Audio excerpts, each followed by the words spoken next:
está temblando un poquitito. No se asusten, vamos a quedarnos. Les doy la hora. 7 de la mañana, 7 de la mañana, 19 minutos, 42 segundos, tiempo del centro de México. Sigue temblando un poquitito, pero pues vamos a tomarlo con una gran tranquilidad.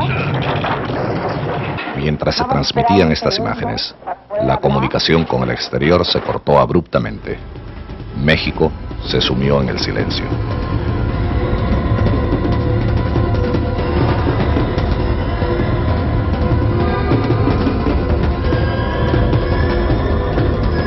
Minutos después, miles de personas yacían muertas o atrapadas entre las ruinas de viviendas multifamiliares, inmuebles comerciales, hospitales y otros edificios públicos.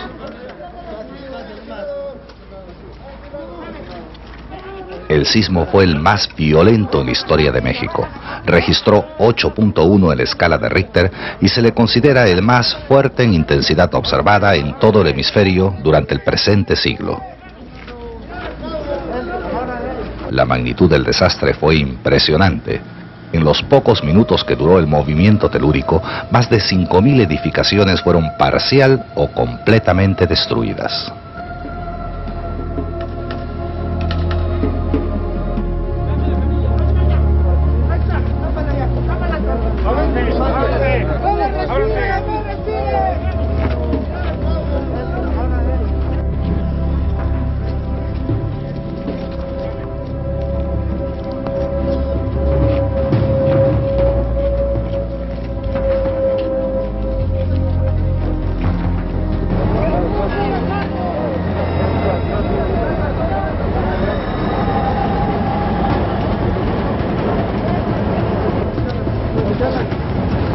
Vamos a la cabeza, aquí arriba. Para que lo reciba.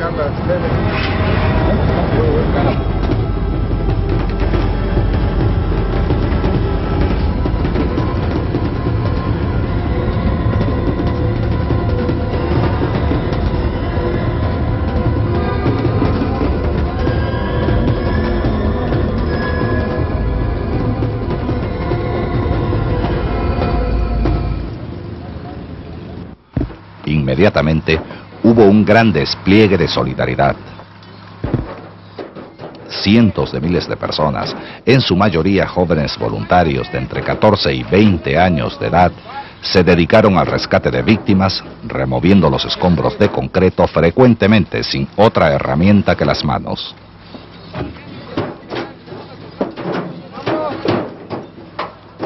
Se rescataron gran cantidad de personas que sobrevivieron a pesar de las condiciones tan adversas. Niños y adultos que estoicamente soportaron, algunas veces durante varios días, la falta de alimento, luz, deficiencia de oxígeno y la carencia total de agua.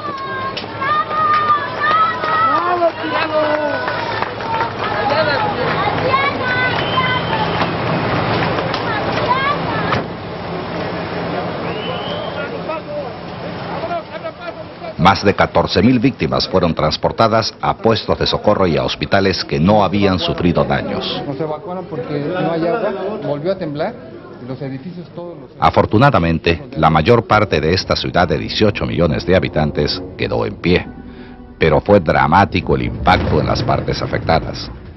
El terremoto causó pérdidas materiales que llevarán años de esfuerzo y millones de dólares en reponer. En el sector salud, 3 grandes instituciones fueron gravemente afectadas: el Centro Médico del Instituto Mexicano del Seguro Social, el Hospital General de la Secretaría de Salud y el Hospital Juárez. Solamente entre estos 3 se perdió la utilización de alrededor de 5.000 camas durante la etapa crítica posterior al terremoto. Los daños sufridos por el servicio telefónico son los más grandes en la historia de las comunicaciones. Fueron cortadas 14.500 líneas locales y los servicios de larga distancia se interrumpieron completamente. El principal medio de comunicación con el exterior fue, durante varias semanas, la red de radioaficionados, cuya actuación fue invalorable. El 20 de septiembre a las 7:40 de la tarde, un segundo terremoto con intensidad de 7.5 en escala de Richter y con el mismo epicentro agravó la situación, causando pánico en la población. En un hospital del Distrito Federal, el personal se encontraba atendiendo a las víctimas del primer terremoto cuando la tierra comenzó a temblar por segunda vez. ¡Estoy incendiando! Poco que está prendido y no pasa nada. Tranquilidad nada más. Está temblando. No, nomás que guarden orden. Es peligroso tener pacientes en una zona que es eminentemente sísmica, como acaba de suceder. Bueno, el edificio ha resistido extraordinariamente bien, no hay ningún problema, pero estamos causando pánico constantemente a los pacientes. Entonces, que bajen todos corriendo también porque... No, lo estamos haciendo, hemos pedido que sea con calma todo. Está el ingeniero aquí. Pues yo siento que el edificio está bastante dañado, está fracturado. Tiene bastantes fracturas, así es que no podemos saber si ya no va a temblar, si ya no tiembla. Les comentaba que puede quedarse así, ¿verdad? Sí. Pero puede haber un pequeño temblor Y que precipite algún problema. y que haga que se colapse el edificio. Lo que yo estaba recomendando era una evacuación tranquila, cerrar el hospital y posteriormente, cuando las cosas hayan tomado su cauce normal, regresar y evaluar. En este hospital, como en muchos otros, la electricidad se cortó. Aunque se activaron los generadores de emergencia, la energía solo fue suficiente para iluminar el primer piso. Los elevadores, las incubadoras y otro equipo necesario para la atención de los pacientes no funcionó.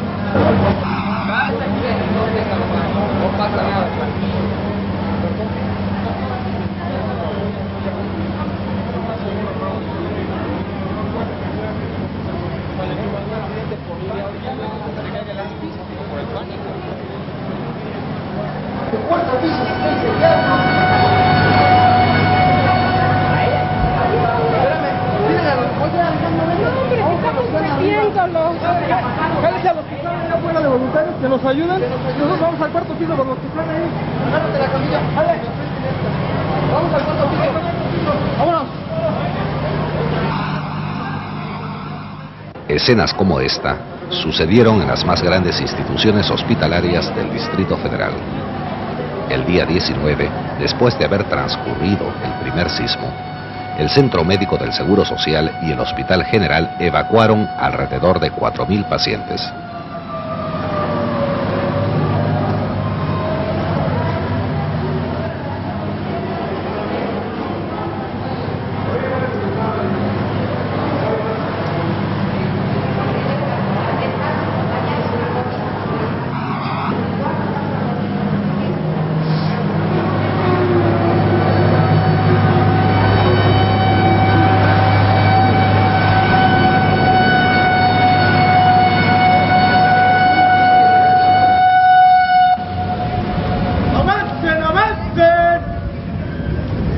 Mientras tanto, los habitantes de las zonas afectadas por los sismos abandonaban sus hogares por miedo a que sucedieran nuevos temblores y se ubicaban en parques y lugares abiertos, así como en improvisados albergues.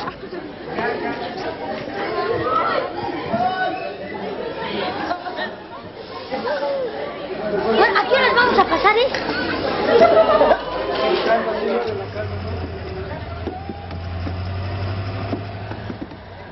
En toda la zona del desastre, los trabajos de rescate prosiguieron a través de la noche.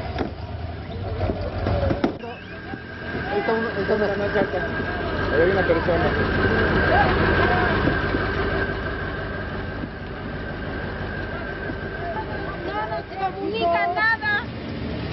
No nos comunican nada, no nos dan ninguna comunicación, no nos identifican.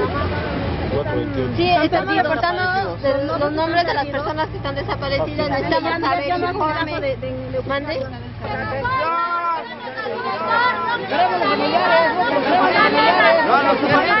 No nos quieren informar nada. No quieren que nos vayamos a trabajar, nosotros queremos trabajar.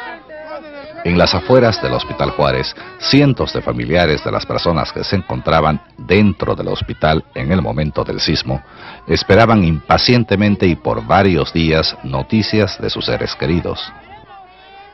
Al mismo tiempo, dentro del área hospitalaria se desarrollaba otro drama.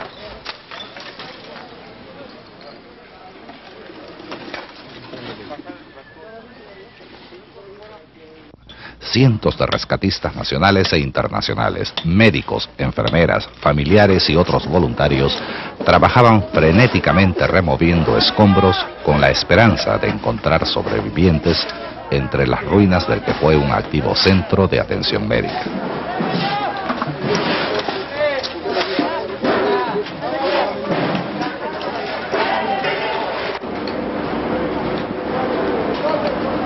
Organizamos el grupo de 10 gente, que tienen agarradas de derecho de mis jueces. No, porque ellos saben que es para que nosotros vamos iniciando de la parte dura.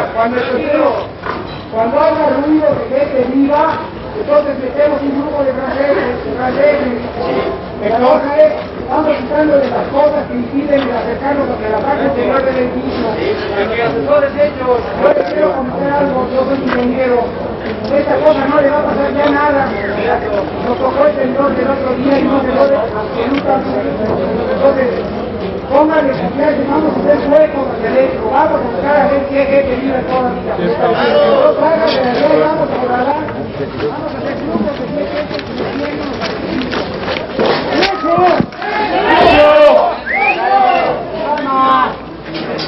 ¡No hablen!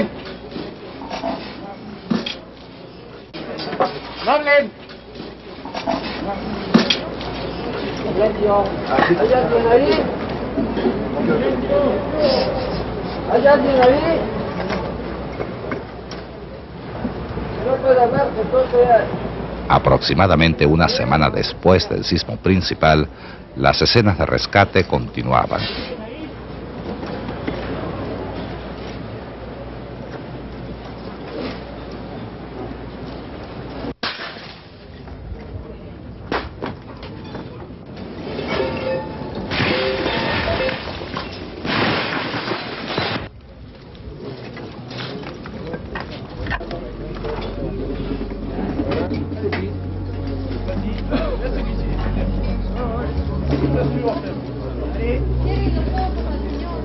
Salud.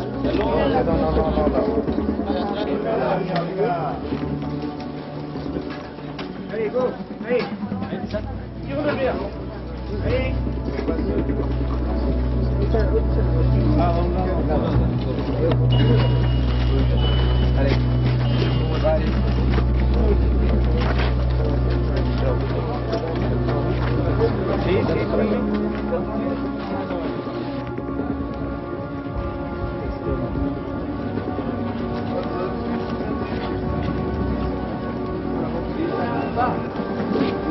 A la brevedad posible está aquí la camisa.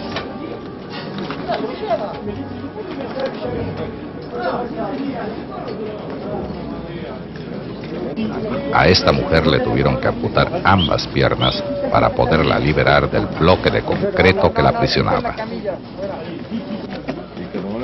Al llegar a manos de los médicos tuvo un paro cardíaco.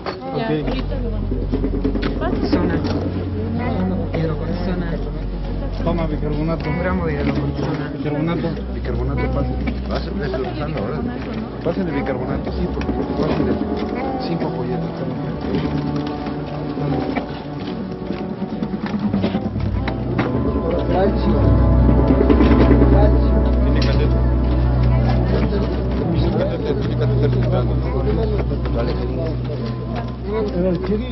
Sin embargo, fue posible salvarle la vida.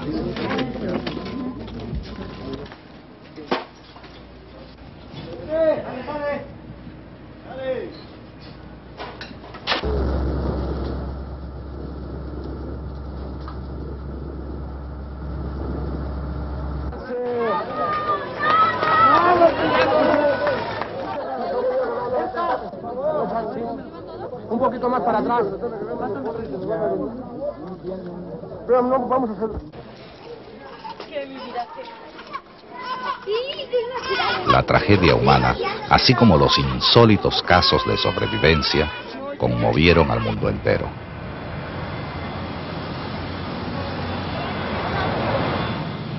A las 24 horas de sucedido el desastre, empezaron a llegar al aeropuerto aviones procedentes de diferentes países. Arribaron llenos de cajas con todo tipo de suministros de socorro, incluyendo más de 400 toneladas de medicamentos.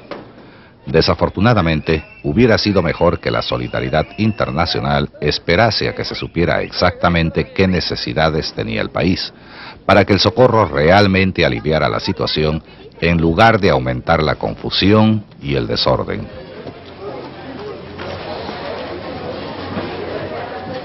La mayoría de los medicamentos no fueron solicitados ni se pudieron usar. Llegaron cajas de todo tipo, sin clasificar. Muchos de los medicamentos estaban abiertos o venían con instrucciones en otros idiomas. Los voluntarios tuvieron que dedicar largas horas a la labor de abrir las cajas una por una, clasificar su contenido y organizarlo como mejor podían. Además, muchas veces las medicinas llegaban mezcladas con otros productos como la ropa usada. Por favor, no destapen esas cajas de ahí, se los A ver, ¿quién las suplico. está destapando? No destapen todas estas cajas. Esas cajas déjenlas ahí como están, que ya están. ¿Quién las destapó? Por favor. Una de las más penosas tareas fue la recuperación e identificación de cadáveres. Este es el estadio de béisbol en el Parque del Seguro Social del Distrito Federal.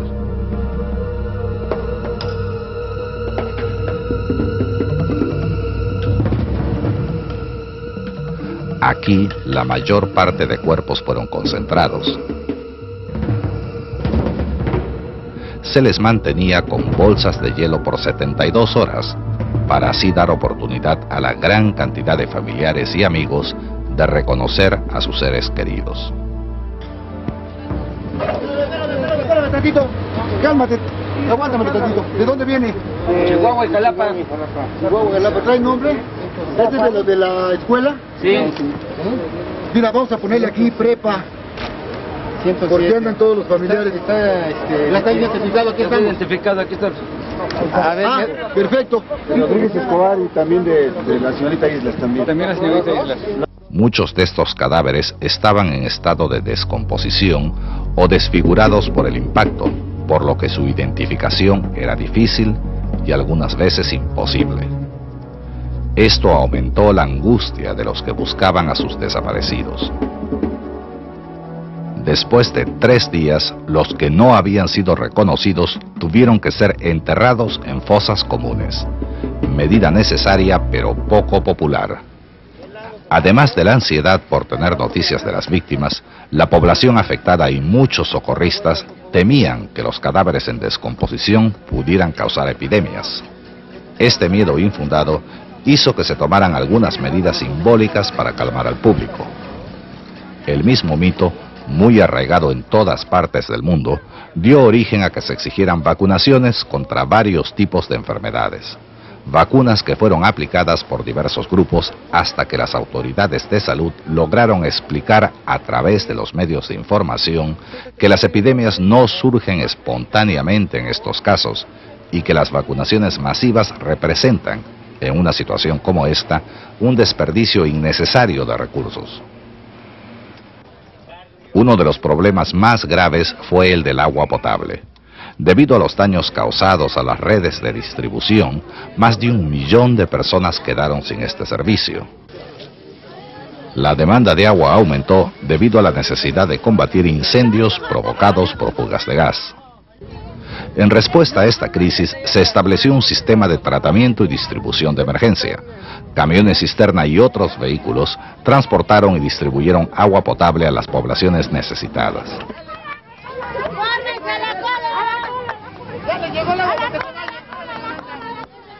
Aún así, mientras se reparaban las tuberías, por un lado, algunos impacientes las rompían por otro en su afán de abastecerse.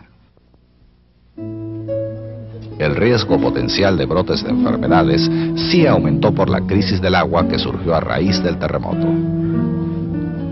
Sin embargo, la campaña de educación pública para hervir el agua y observar medidas de higiene personal tuvo éxito. La población respondió con gran sentido de responsabilidad. Los únicos focos de infección registrados se debieron a la falta de higiene en los alimentos. El problema del control de la calidad del agua y de la higiene se complicó porque la mayoría de los damnificados se refugiaron en plazas y parques o sencillamente en las veredas. Como se ha visto en otros países, pocos ocuparon los albergues puestos para el propósito por las autoridades. La mayoría acampó en las cercanías de sus viviendas derrumbadas, de donde podían vigilar sus propiedades y quizás recuperar algunas de sus pertenencias.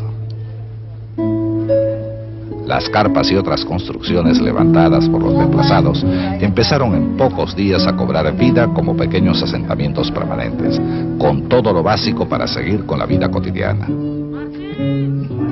A pesar de la tragedia personal, el espíritu humano exige volver a la normalidad.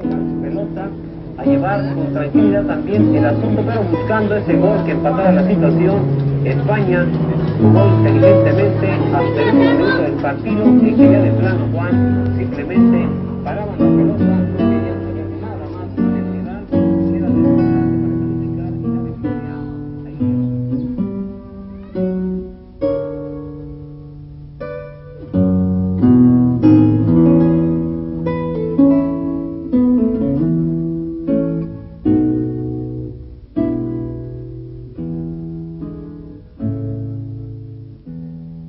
Sin embargo, la crisis no había terminado. Para muchas personas, como estos niños rescatados, la pesadilla continúa.